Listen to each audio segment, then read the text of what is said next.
A finales de los 2000 y principios de 2010 era súper común ver que juegos de consola o PC fueran adaptados al 10. Algunas eran bastante buenas e incluso envejecieron bien, y otras eran raras. La Nintendo 10 era un sueño. Me encantaba la idea de llevar la diversión en mi bolsillo. También me gustaba imaginar cómo serían ciertos juegos si hubieran tenido versión de 10, porque francamente cualquier cosa podía estar en la 10. Tenía juegos tan extraños que es difícil llamarlos juegos. ¿Alguien recuerda a mi entrenador para dejar de fumar? ¿No? ¿Nadie? Hoy vamos a hablar de juegos populares que tuvieron su versión en 10.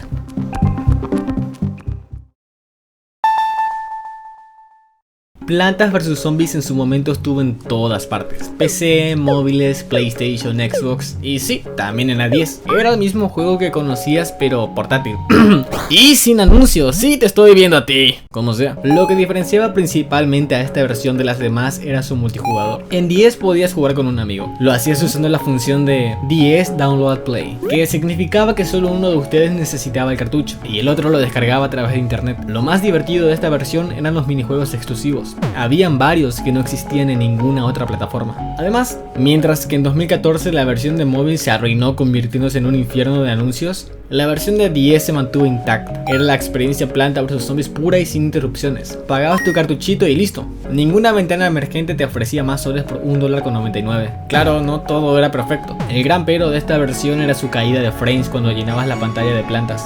Fuera de eso, se convirtió en una de las mejores maneras de jugar Plantas vs Zombies. Hablemos de la saga que lo intentó todo. Yo jugué a Lego Star Wars 3 en 10 y la verdad no lo odié, pero tampoco me marcó como le hicieron Lego Star Wars 1 y 2 en PlayStation 2. En comparación, la versión de 10 se sentía como una versión light, algo más recortada y lineal. Y eso es lo que pasaba con la mayoría de adaptaciones Lego en 10. Eran versiones miniatura de sus hermanos mayores. Podría decir que los gráficos son malos, pero en verdad no notarías la diferencia en una pantalla como la de la 10. Pero sí que los niveles eran mucho más cortos y simplificados. Y en las cinemáticas, bueno, algunas eran imágenes estáticas, como si hubieran sacado capturas de pantalla del juego original y hubieran dicho "Sí, con esto basta". Pero no todos los Legos en 10 fueron inferiores. Uno de los mejores ejemplos es Lego Batman. Mientras en consola tenías la experiencia clásica de siempre, en 10 decidieron darle añadidos únicos, personajes exclusivos como Luciérnaga y Black Mask, habilidades únicas para ciertos héroes y hasta un sistema de personalización de personajes mucho más completo. Definitivamente era su propia cosa. Lo curioso de la franquicia de Lego en 10 es que la calidad dependía mucho del título. Mientras que Lego Star Wars en 10 fue considerado casi injugable por muchos, otros como Lego Marvel se defendían bastante bien y daban la sensación de que tenías algo cercano a la experiencia real pero en tu bolsillo.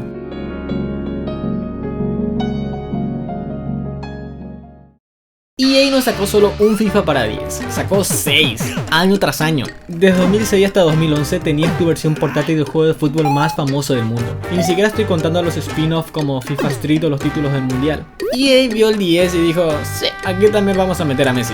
Ese es Messi, ¿no? Pero ¿cómo eran esos juegos en realidad? Bueno, digamos que eran remakes de las entregas de consola. Gráficamente eran un desastre. Los jugadores parecían hechos con 4 polígonos y medio. El estadio, la hinchada y hasta la pelota se veían como si hubieran sido dibujadas en Paint. Aunque eran visualmente horribles, no eran del todo injugables. De hecho, los últimos FIFA del 10 del 2009 al 2011 llegaron a ser bastante fluidos, hasta más que los de PSP según muchos fans. Los controles eran decentes y sorprendentemente el diseño de sonido destacaba. Los cánticos y efectos de la afición estaban muy bien logrados para una consola tan limitada. El problema estaba en la repetición. Como en las versiones de consola, cada año era básicamente el mismo juego, con la plantilla actualizada y alguna que otra cosita nueva. Y claro, pagar el precio completo cada año para lo que era prácticamente el mismo cartucho dolía. Si piensas en el peak de Call of Duty, seguro vienen a tu cabeza títulos como Modern Warfare 2 o Black Ops. El multijugador, las campañas cinemáticas y las horas pegadas al micrófono gritándole a un desconocido toda la forma en la que hiciste el amor con su mamá eran esencia. Y en ese entonces Activision dijo, ¿y si llevamos Call of Duty al 10? El resultado, una experiencia tan extraña que todavía hoy es difícil creer que existió. Hubieron 5 Call of Duty para la 10 y no eran simples refritos, eran juegos distintos, con campañas originales hechas desde cero, que trataban de condensar la acción del original en 2 pantallas y un stylus. ¿Qué? En algunos de estos CODs tenías que apuntar con un lápiz. en una pantalla táctil, mientras movías el personaje con la cruceta y usabas el gatillo izquierdo para disparar. Ahora imagínate sostener la 10 con una mano, apuntar con un lápiz y disparar con un dedo. Literal era hacer malabares para matar a un enemigo. Arreglaron este problema en títulos posteriores, donde al menos podías mover la cámara con los botones, pero aún así se sentía rarete. Y los gráficos en verdad eran buenos. Sé que esta no es la representación más cercana que tenemos a la vida real, pero eran un logro técnico para la 10. Puede que solo sean personajes pixelados, mapas vacíos y animaciones durísimas, pero hay que decirlo, para lo limitado que era el hardware, lograron meter explosiones, helicópteros y hasta zombies. Sí, metieron zombies. En algunos estaba el mítico modo zombie. Pequeño paréntesis, era una versión simplificada. Menos mapas, enemigos repetidos, texturas planas, pero ahí estaba. Y si tenías a un amigo con otro 10, podías jugarlo en cooperativo local. La comunidad recuerda estas versiones con cierto cariño porque, aunque no le llegaban ni de cerca a los originales, al menos intentaban ofrecer todo el paquete Call of Duty en la palma de tu mano.